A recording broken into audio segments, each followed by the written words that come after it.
హిందూ వేద గ్రంథాల్లో స్వస్థతల కోసం సమృద్ధిగా ఉంది. కానీ చిన్నజీయర్ గారు ఎందుకు వాటి గురించి మాట్లాడటం లేదు? ఇప్పుడు లోకానికి స్వస్థత అనేది చాలా అవసరం.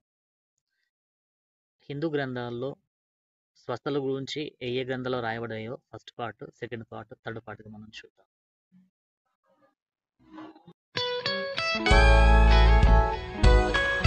నామంలో అందరికీ వందనాలు. హిందూ గ్రంథాలు ఏం చెప్తున్నాయి, బైబిల్ గ్రంథం ఏం చెప్తుంది, ఒకసారి మనం నిజాలు పరిశీలిద్దాం. మార్కు సువార్త 16వ అధ్యాయం 16వ వచనం ప్రకారం కొంతమంది హిందూ సోదరులు, మీరు నిజమైన క్రైస్తవులు అయితే, యేసు ప్రభు నిజమైన దేవుడు అయితే విషం తాగండి అని అడుగుతున్నారు. దీనికి నేను సమాధానం చెప్పడానికి సంసిద్ధంగా ఉన్నాను. శ్రీ నారద మహాపురాణం. హోమం చేయగా పాము చేత మరణించిన వాడు బ్రతికేస్తాడట. పాము కరచి మరణించిన వాడి చెవిలో మంత్రం చదివి గాని, దండం చేసి శిరస్సును కొట్టి గాని లేపవచ్చట. అయితే మీ హిందువులందరూ ఇది చేసి చూపించండి. పాము కరిచిన వాడు హాస్పిటల్కి వెళ్ళడం ఎందుకండి? హోమం చేస్తే లేకుంటే దండం చే కొట్టి మరి లేపి చూపించండి. మాకు జ్వరం పోవాలంటే ఆదివారం అష్టోత్తర సహప్రదం జరిపించండి. మరి టాబ్లెట్స్ వేసుకోవడం ఎందుకండి? ఆ హోమం చేసి జ్వరాన్ని పోగొట్టొచ్చుకో. హాస్పిటల్ కు వెళ్ళడం ఎందుకు? దిగంబరుడై వెంట్రుకలను విరబూసుకొని రాత్రి పూట శ్మశానమున 10,000 జపిస్తే సర్వసిద్ధులు ప్రాప్తిస్తాయట. దిగంబరుడై శ్మశానాన తన రేతస్సు చేత ఇక నేను ఇవి మాటలాడలేని చెప్పలేనండి. మీరు ఇలాంటివన్నీ చేస్తున్నారండి?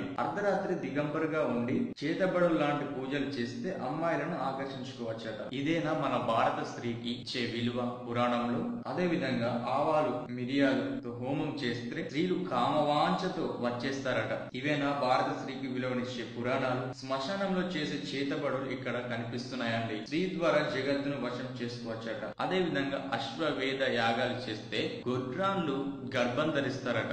మీరందరూ ఇటువంటి యాగాలు చేసి గొడ్రాన్లుగా ఉన్న స్త్రీలకు తల్లి అయ్యే అవకాశం కల్పించండి అయ్యా. బ్రాహ్మణులకు మంచి దక్షిణ ఇచ్చి నమస్కారం పెడితే పురుషుడు గాని స్త్రీ గాని సౌభాగ్యం పొందుతారట. మీరు అందరూ పూజ చేసి మన ఇండియాను సౌభాగ్యాన్ని మీరు ఎందుకు కల్పించడం లేదు?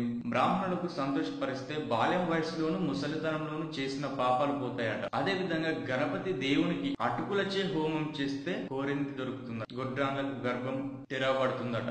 ఇవి చేసి చూపించండి మాకు. పాలు తేనె కలిపి చాగ మాంసంతో హోమం చేస్తే బంగారం పొందుతారట. ఈ విధంగా చేస్తే మన ఇండియా బంగారు దేశంగా మార్చచ్చు. ప్రతి పేదవాని ధన కుల మత భేదం లేకుండా ధనవంతులు చేయవచ్చు కదా. ఈ పూజలు హోమాలు చేసి మా భారతదేశాన్ని అభివృద్ధి పరచండి. వీళ్ళ మాట వినకపోతే నరకం అని యముడు అని మనల్ని భయపెడుతున్నారండి. పురుషులను మోహింప చేయడానికి మోహిని సృష్టించడట. ఇదేంటి సార్? కామవాంఛ పుట్టించడానికి దేవుడు ఇలా చేయడం ఏంటి సార్? 3 వేలలో హోమాలు చేస్తే సర్వరోగాలు పోతాయట. ఆవాలు తేరిని సమిదలచే హోమం చేస్తే సర్వరోగ నివారకమాట. ఇవి మాకు చేసి చూపించండి సార్. దదిక్షీర మధుపూత మగులకు లాజ హోమం చేస్తే అన్ని రోగాలు పోయి 100 సంవత్సరాలు జీవిస్తారట. అట్లయితే పుట్టిన ప్రతి వాడు అలా చేస్తాడు కదా. శ్మశానమున నల్లటి రాత్రి అందు కుమారి చేత మర్దన చేయించి మంత్రాలు జపిస్తే జనులు వశం అయిపోతారట. ఇదేనా చేతబడి హోమంలా ఉంది? స్త్రీని చూస్తూ తాగుతూ పొందుచు మహారాత్రి అందు బలి ఇవ్వాలట శ్మశానంలో. కానీ ఇక నేను ఇలాంటివి చెప్పడానికి సిద్ధంగా లేను. ఇవి చదివితే గనక మీకు అర్థమవుతుంది. వరి పిండి చేత బొమ్మలను చేసి జపించి ప్రాణ ప్రతిష్ఠ చేస్తే ఇటువంటి వ్రతాలు చేయడం వల్ల ఇష్టమైన కన్యలను పొందవచ్చటండి. ఒక స్త్రీకి ఎంత మాత్రమైన గౌరవం ఇవ్వడం లేదు. వరిపిండి చేత బొమ్మలను చేసి మీరు ఇష్టమైన కళ్యాణం పొందుతారా చెప్పండి సార్. పుట్టిన పిల్లోడు 3 రోజుల్లో తేనె నూతులతో సలాకచ్చే నాలుక మీద మంత్రం రాస్తే బాలుడు అద్భుత కవి అవుతాడట. మరి అందరూ చిన్నప్పటి నుండి ఇలా చేస్తే మన భారతదేశంలో నిరక్షరాస్యత ఎందుకు ఉంటుంది? అందరూ పండితులే అవుతారు కదా.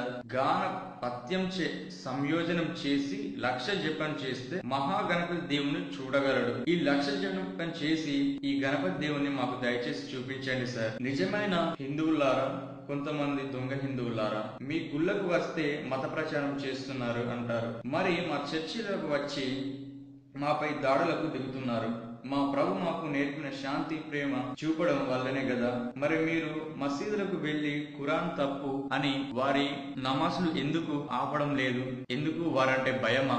బైబిల్ చెప్పేది ఏంటంటే మత ప్రచారం కాదు, పూజలు వ్రతాలు పైపై జీవితం కాదు. ప్రతి మనిషిలో ఉన్న ప్రభువును గుర్తిరిగి విశ్వాసంతో ప్రార్థన చేస్తే యేసు ప్రభు చిత్త ప్రకారం అద్భుతాలు జరుగుతాయి. క్రైస్తవులు పాస్టర్లు సొంతంగా చేసేవి కావు, దేవుని చిత్తానుసారంగా జరిగే కార్యాలు ఇవి. బైబిల్లో అపోస్తులు చేసి చూపించారు. ఎందుకు నమ్మలేకపోతున్నారు? డబ్బాలు కొట్టుకొని విషం తాగితే అది దేవుణ్ణి శోధించినట్టు అలా మేము ఎప్పుడు చేయం. అద్భుతాలు సూచక్రియలు అనేవి మనిషి వలన కాదు, మనిషి దేవుణ్ణి విశ్వసించడం వల్ల దేవుడు చేసే కార్యాలు అవి. అది దేవుని కృప వలనే జరుగుతుంది. బ్రాహ్మణులను గౌరవించి సన్మానించి వారికి మంచి దక్షిణ ఇస్తే సర్వ పాపాలు పోతాయట. మరి మనం పుణ్యక్షేత్రాలకు గాని 12 సంవత్సరాలకు వచ్చే ఒకసారి పుష్కరాలకు గాని మనం వెళ్ళనక్కర్లేదు, వాటి కోసం ఎదురు చూడనక్కర్లేదు. వారికి బంగారు హంసలను ఇస్తే సర్వ పాపాలు పోతాయట. మనము తిరుపతి దేవాలయంలో బంగారు కానుకలు గాని డబ్బులను గాని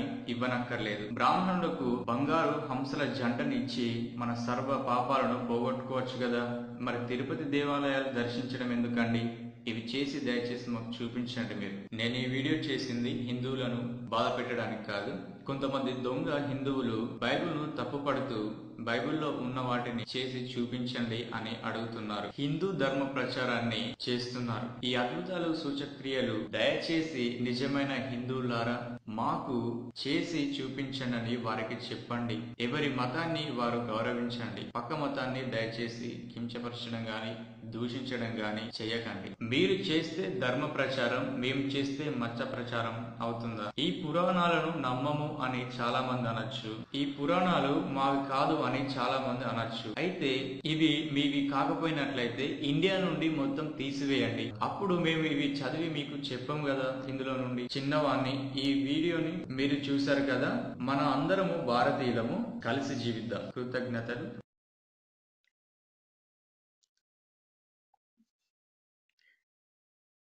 హిందూ వేద గ్రంథాల్లో స్వస్థతల కోసం సమృద్ధిగా ఉంది, కానీ చిన్నజీయర్ గారు ఎందుకు వాటి గురించి మాట్లాడటం లేదు? ఇప్పుడు లోకానికి స్వస్థత అనేది చాలా అవసరం.